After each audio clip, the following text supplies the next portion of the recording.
Yo, what is going on, homies? It's your boy Stumped back for another OPTC video, and in today's video, we're taking a little bit of a look at the new SugoFest exclusive that is the One Piece Day Legend, ZORO and SANJI. Now, I am not summoning for this legend. I'm going to let this legend come to me. I honestly don't think this legend is all that crash hot. A legend is really only as good as the content that we have available to us. And even bringing them as a friend captain like we are in today's video is actually quite challenging to actually find a really good spot for them. Nevertheless, they are going to be pretty interesting for color affinity meta, which will be great for stuff like Super Boss, Kazuna, and whatnot.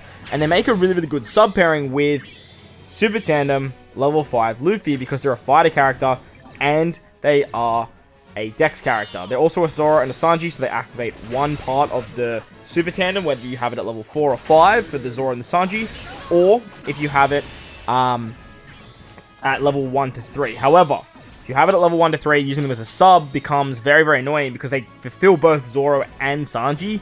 So therefore, you actually can't bring anyone else to satisfy the rest of the Super Tandem. So whilst it has its benefits of being a great hybrid partner for something like Luffy to get the Super Type, to get the Super Class, unfortunately, using him as a sub isn't going to be all that great unless you bring them, like, the other one, like your friend captain as one as well. Very similar to, like, using the Straw Hat crew. But in today's video, we will be doing a hybrid showcase, because I did state that if I do summon for this unit, I will be rallying the unit you see on screen that is my Super Tandem level 5 Luffy. So it's not going to be happening. I ain't summoning for this unit.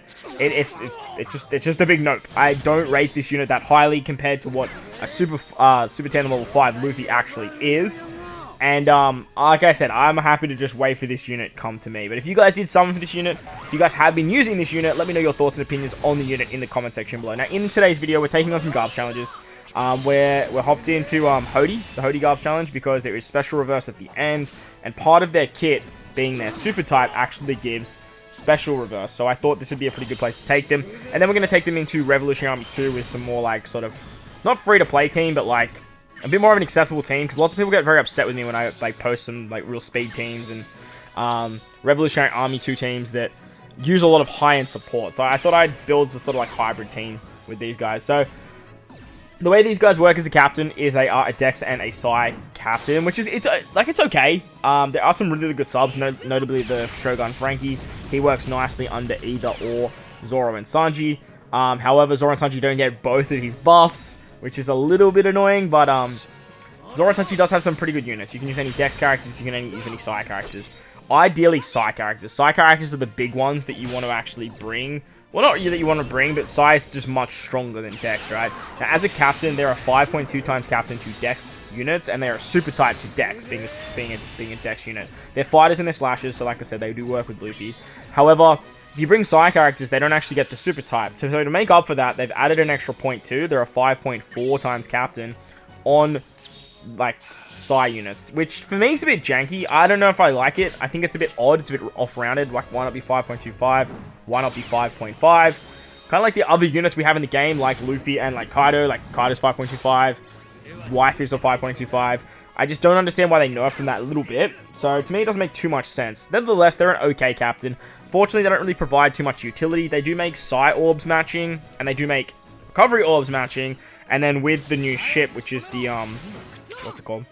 The Whale Sharks, they make tandem orbs matching. So, you can get that sort of, like, synergy there. But because they are a Dex and a Psi booster, there's not really too many great shifts. And honestly, the synergy between Dex and Psi, whilst it's okay, there's not too many units that are just like, oh, will boost the attack of Dex and Psi. So you kind of need to build the team in a way that makes more synergy elsewhere. And the best way to do that is to try and build like a slasher team or a fighter team, or just going with something like mono Dex or even like mono Psi bar this particular unit. Just try and get as much synergy as you can. As you guys will see with this team that you see on screen, we are utilizing a mono Free Spirit team. Besides obviously the unit themselves, they kind of just buff everyone whilst the Free Spirits aren't buffing them. But for this particular example, I'm using them as a friend captain, and they're kind of starting my Super Tandem chain, as I do have another ZORO on the team. You can easily just put another ZORO, another SANJI, and then this particular ZORO SANJI will fill that other requirement for Luffy's Super Tandem. Whether it's level 1, whether it's level 5, you'll be able to get that because you have both a ZORO and a SANJI on the team through them as a friend captain, and then just bringing another one on the team, whether that's like the free-to-play ZORO, you'll actually see him in the next clip, whether it's the rare recruit SANJI, the rare recruit ZORO that did come alongside Luffy as well. So that was Hody. clearing it fairly nicely. I mean, it isn't the most newest content, but let's move on to a bit of more harder content now in Revolutionary Army 2. Alright, so moving on to Revolutionary Army 2 now. This is the team. Those are the supports. Like I said, we're trying to bring some supports that don't really matter too much. Now, I forgot to take Law off when I built this team. If you have Law, he's a great support. However, you don't actually need it. You just put stats and it'll all work out pretty hunky-dory. So if you guys are looking for a bit more of a, like, accessible team, I guess, we've got some free-to-play characters here. Some older rare recruits in Ivikov and Bond Clay, and then Corazon, who's a very old legend. Corazon, Limit Break expanded, I know, but you can stall out the correct amount of turns that you need to stall.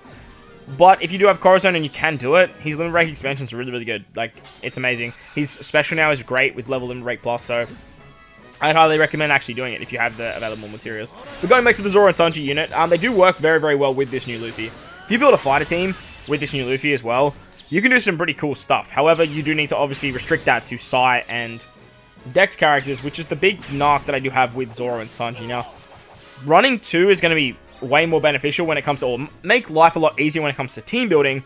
However, as captains, they don't provide all that much. They do have a pretty unique mechanic though, is when you hit with them as your captain, they add 0.25 to the color affinity buff. Very similar to what the Rare Recruit ZORO does. If he has the Tandem Orb, he'll actually do it as well. He adds 0.2 to the color affinity buff. So that can actually be really, really good, as I mentioned at the start, when you were taking on stuff like Kazuna and whatnot. This effect and this unit can be very, very good because they are a sort of color affinity booster themselves. However, like I said, as captain, for regular play, they don't have a lot of damage reduction. Well, they don't have any damage reduction. They don't have any healing. They have a few matching orbs, but nothing that's too crash hot. Like any character, like any leader that does recovery or tandem, I don't know necessarily count that because normally you can find ways to make ships count like recovery or tandem. But like I said, with this unit not being free spirit, not being powerhouse, having access to that new ship that's going to make tandem orbs beneficial for basically every single team that doesn't have a ship available to them is going to be pretty nice. And ZORO SANJI is actually one of those characters that fits in nicely for that sort of umbrella. ZORO and SANJI special though is probably what most people will be targeting this unit for. But as I mentioned, as a sub, using them on stuff like Super Tandem Luffy's team, they do have restrictions. Plus, they're a fighter and a slasher, which they're two of the primary classes. Whilst that doesn't matter too much for most teams, if you start looking at stuff like that General Shogun Frankie that I mentioned earlier, these guys won't be getting that full buff under them. And if you're using characters like Wano Law, you can't get the full buff under them like Wano Law because Wano Law needs the primary and secondary class to get all of his effects. So it's a little bit of an oof there. However, they are a super type unit as captain, so if you do decide to use them as captain, they do have a special reverse mechanic, as you guys saw against Hody. They give your crew 1 turn of cooldown, which is great to get around special reverse and fear. And then they give a 1.5 times chain multiplier buff, which is actually fairly strong. 1.5 times chain multiplier buff, whenever you need it, is very, very good, especially with the attack down, depending on your chain, debuff being a lot more prevalent in the game. 1.5 is a really, really good buff. And the fact that you can use it at any point in time and it actually just doesn't trigger interrupts is really, really good. It's a really, really good super type. I actually really like it. Fortunately, it doesn't do damage. I feel like if it did damage, it'd be even better. Well, actually, I think it does do damage, actually, now I'm thinking about it. Which is great for sort of wave clearing and sort of treasure map and whatnot. But their special is going to give a 2.25 times color affinity boost, I'm pretty sure. I'm pretty sure it's a 2.25 times color affinity boost. To Dex and Psi units. And they also give they do about 100 times their attacking damage, which is great for stuff like Hyoshiro supports. But they also do the additional damage debuff. Now, the additional damage debuff does not go through full immunity like Laws does or something like that. However, 1.75 is actually really, really good. They also change block orbs into Psi, so they give you a full border matching orbs. And that extra damage debuff is actually for 2 turns. If you have 6 Psi or Dex characters on the crew, though, the color affinity is actually 2.5. It's 2.25 normally, but if you have 6 Psi or Dex characters, which most of the time you will, because that's sort of the way you want to build the team. If you're using a color affinity booster for a Dex team, you're gonna have pretty much like all Dex characters. If you're using them as color affinity for a Psi team, you're pretty much gonna have all Psi characters. So like I don't ever really see this character not being a 2.5 times color affinity boost. However, there might be a situation where they're actually not. So they're a pretty decent unit. Like I said, they're not something that I would chase. I definitely would just skip the banner, hard skip the banner. There's no real content where this character shines massively besides Grand Voyage. Now, Grand Voyage does take a lot of investment, and it does take a lot of units with good synergy to actually take it down. And there is one for level 5 at Shellstown against Morgan's, where you do need a Dex ZORO slasher team. Now, this particular unit's great because they're a slasher, they're a Dex unit, and they are a ZORO unit, and they actually give you that extra damage debuff. So that's sort of the one thing that you couldn't get on a Morgan's team, and I have seen a lot of teams floating around. I actually really want to upload a team. However, I have seen, shout out to Chaozu, I think he's already uploaded it in a sort of a nerfed kind of version in the way that he kind of ran it. I was talking about it on stream, and then someone was like, yeah, Chaozu posted that video, so shout out to him. Early bird catches the worm, the man to demon when it comes to team building. So if you guys are struggling with Grand Voyage, this particular unit could help you out drastically. Now, I have seen this unit be used more as a captain rather than as a sub, because their captain ability is 5.2 times, and they're a super type. That whole content is against quick, so this unit works very, very nicely in that sort of regard, because you're running basically a whole Dex team as well. 5.2 times is the highest Dex super tight character we have. Most people were using stuff like Law, which was giving you that extra damage debuff as well, but this extra 1.75, and then having the color affinity on the final stage as well, being 2.5, it's just absolutely monstrous. Plus, you get a full board orbs with their special as well, and it helps out so much for the entire run. Like it really, really makes that last stage very, very nice. And then with the release of stuff like Dog Storms, definitely helped it out. Fortunately, you still need Carrot Wonder, so for you people missing Carrot Wonder, I do apologize. Carrot Wonder is still required for that, but it is nice to see that Bandai isn't going in the direction of releasing units that are really, really good for this hard content. Now, Grand Voyage, in my opinion, has just missed the mark completely. I really enjoy the content myself. However, what they described and what was not promised, I guess promised is the word to use. I don't think it's an accurate word to use, but it's what they said was coming is not really what we got. We were sort of promised that we'll be able to dive into our box and we can use all these old units, which we can and we do. However, they didn't tell us we need 10 copies of those units to actually make those units viable in the content that they were releasing. I just think if they brought out like a tower mode, if they released something like the Ultimate Clash that Dokkan has, something like most gacha games have some sort of tower defense game where you go in with a whole bunch of units, around 100 units, 150 units, and there's a bunch of stages, and you take it down, would just be absolutely awesome. They don't have to change much every month.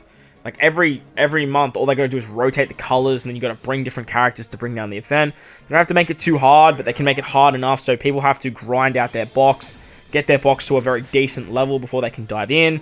And I think that would really nail it on the head when you say dive into the depths of your box and use units that you don't use that often, or use units you haven't used in a while, because it forces you to use them, because after you use the unit, you can't use it anymore. However, Grand Voyage, it does create a new dimension to team building. It does make you think a little bit differently. However, it does restrict you to some particular characters. Obviously, though, when new characters are coming out, I'm constantly thinking of ways to make them implement into Grand Voyage, provided that they can. So that's always fun as well. Nevertheless, this particular ZORO SANJI, I'm going to wrap it up here. This particular ZORO SANJI they're a good unit. They are a good legend. However, I just don't think they fit anywhere at the moment to do with what content we have. There's no real garbage challenges where we can sort of really let this unit shine. There's no real area where this unit is crazy good, but look, moving forward, content's changing all the time. The content cycle is introducing new content, and we might see these guys get a little bit of a rise there. But let me know your thoughts and opinions on the unit in the comment section below. While you're down there, don't forget to belt the like button. If you're new, hit that big red subscribe button. But guys, wherever you are in this beautiful world, please remember to enjoy the rest of your day. As always, homies, I thank you for watching, and I'll catch you all in the next one. Later.